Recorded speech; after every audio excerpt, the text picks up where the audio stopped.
du coup on est parti. Bismillah. Première partie de simulation par décret. Eh bien, on va commencer par demander c'est quoi les valeurs de la République? Les valeurs de la République, c'est la devise et la laïcité. Alors, d'accord. Et c'est quoi la devise? La devise, c'est la liberté, égalité, fraternité. D'accord. Puis la laïcité qu'on verra tout à l'heure. C'est quoi la liberté? C'est quoi l'égalité? C'est quoi la fraternité? La liberté, c'est qu'on est libre, libre de faire ce qu'on veut sans nuire à une autre personne. Voilà, on dit sans nuire à autrui. On est libre de faire ce qu'on veut tant qu'on ne nuit pas à autrui. D'accord? C'est quoi, Autrui, ouais, sans nuire à autrui. Ouais. c'est quoi l'égalité et la Et, fraternité? l'égalité, on est tous égaux,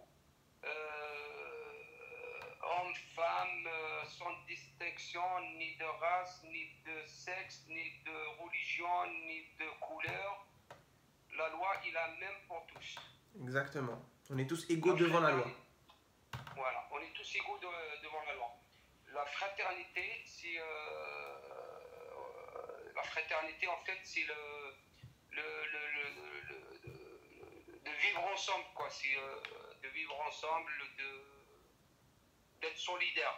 Voilà, la fraternité, c'est basé sur le vivre ensemble. La solidarité, d'accord, entre tout le monde. Hein. Il n'y a pas de différence. On vit tous ensemble. On cohabite entre nous. Ouais. En parlant de cohabiter, qu'est-ce que ça veut dire la cohabitation? Dans la cohabitation, c'est en fait c'est quand un premier ministre, il n'est pas de même. Il n'est pas du même. Chef de l'État. Ah, quand le Premier ministre n'est pas du même parti politique que le chef de l'État. C'est ça, ouais. Ok. C'est ce que j'ai dit là. Ouais, non, parce que ça avait coupé à un moment donné. Ouais, Et combien il y a eu de cohabitation en France? Il y a eu 3. 3 cohabitations. Est-ce que là, actuellement, nous sommes dans une cohabitation?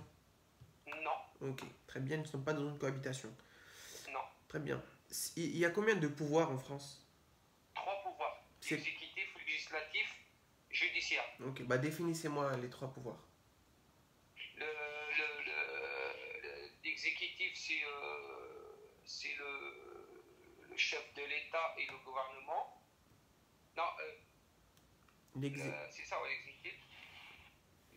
Législatif, c'est le Parlement qui est constitué de 2 chambres, chambre haute et chambre basse. C'est les députés et les sénateurs.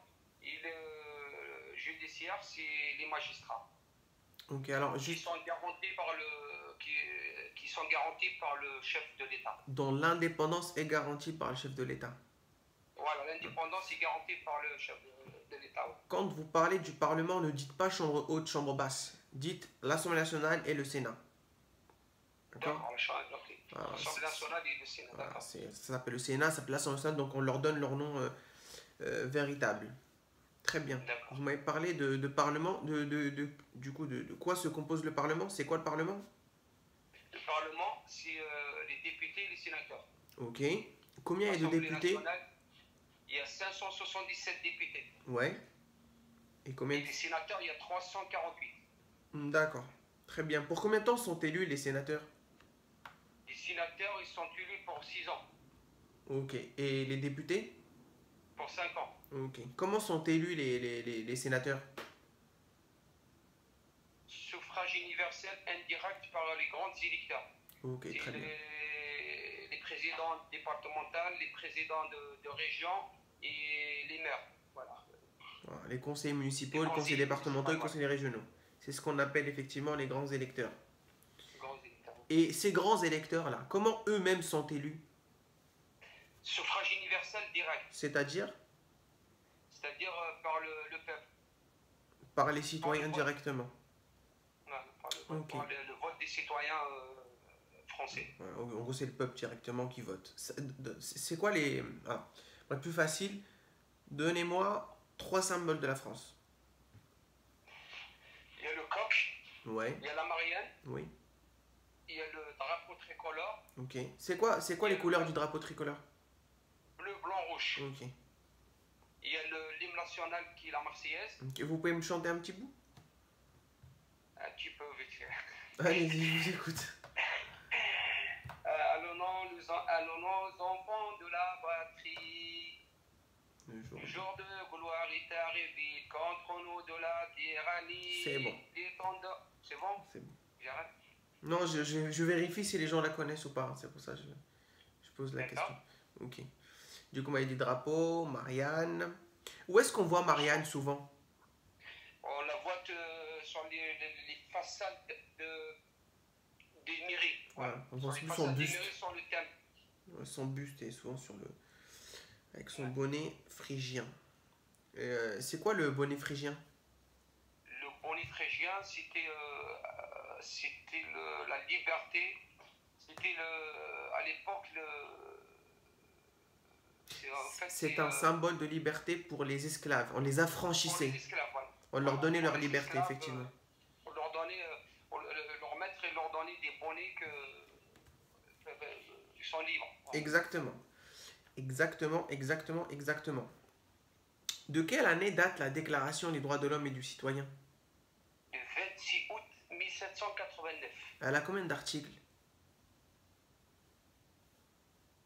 Donc, je sais pas. 17. 17 articles, Ouais. d'accord. Pour la petite histoire, hein, c'est ce que les gens racontent, c'est il était trop tard pour mettre plus d'articles, donc du coup, bah, ils n'ont pas continué à rédiger. Mais on s'est arrêté sur 17 articles. D'accord. Que s'est-il passé la nuit du 4 août 1789? Aucune idée. L'abolition des privilèges. D'accord, l'abolition des privilèges. Ouais. Ok, c'était le 4 août, oui. Voilà. C'est la nuit du 4 août 1789. D'accord. C'est l'abolition. Il n'y a plus de privilèges pour le clergé, la noblesse. Tout le monde est logé à la même enseigne. D'accord. D'accord? Que fait le Parlement? Le Parlement veille sur les lois, vote les lois. Veille au vote sur les lois. Vote les lois. Voilà, veille, c'est pas la même chose. Donc oui, effectivement, ils votent les lois. Oui. Ils ont une fonction législative. C'est pour ça qu'on les appelle le pouvoir législatif. D'accord. En quelle année on a proclamé la Première République? 1792. Exactement, 1792. Juste avant qu'on proclame la République, c'était quel régime politique qu'on avait? Monarchie absolue. Alors, qui dirigeait cette monarchie absolue? Le roi Louis XVI. Exactement. Et comment est décédé ce roi? Guillotiné.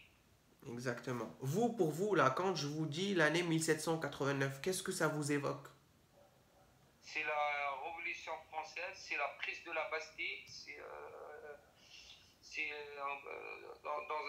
on peut dire c'est la libération du peuple français. Voilà. Le terme qu'on cherche, c'est le terme Révolution française. Voilà, mais c'est là où effectivement on a eu la prise de la Bastille qui a eu lieu quel jour? Le 14 juillet. Le 14 juillet. On a destitué le roi de son pouvoir. On a aboli les privilèges. On a mis en place une déclaration des droits de l'homme et du citoyen. On a donné un certain nombre de libertés aux gens. On a protégé justement la liberté par leur codification, par la rédaction, leur rédaction dans une déclaration. Hein. C'est quelque chose de symbolique, hein. C'est énorme. Donc voilà, c'est ce que évoque l'année 1789. C'était quoi la Bastille? C'était une prison. Une prison royale. Prison royale, ouais. Vous saviez comment, juste à titre de culture générale, vous savez comment on envoyait les gens en prison avant? Il y avait ce qu'on appelait la lettre cachée ou la lettre cachée. Et puis moi, par exemple, j'avais une lettre cachée. Je pouvais mettre n'importe quelle personne en prison. Je venais, je dis tiens, toi, je veux que lui aille en prison. Et je donne ma lettre et toi tu es en prison. C'est comme ça que ça se passait à l'époque. C'était un privilège aussi d'avoir une lettre cachée. Jusqu'à quelle année le président de la République française a été élu pour 7 ans?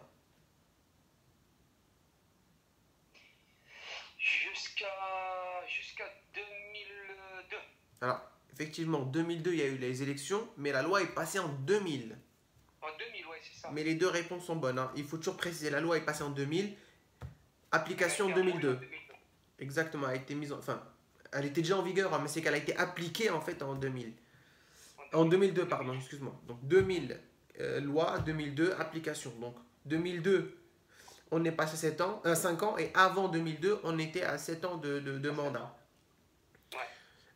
Enfin, pour finir cette première partie, dites-moi, quel ministre décide d'attribuer ou non la nationalité française? Darmanin. Ministre de l'Intérieur, Gérard Darmanin. On va s'arrêter là, c'est très bien.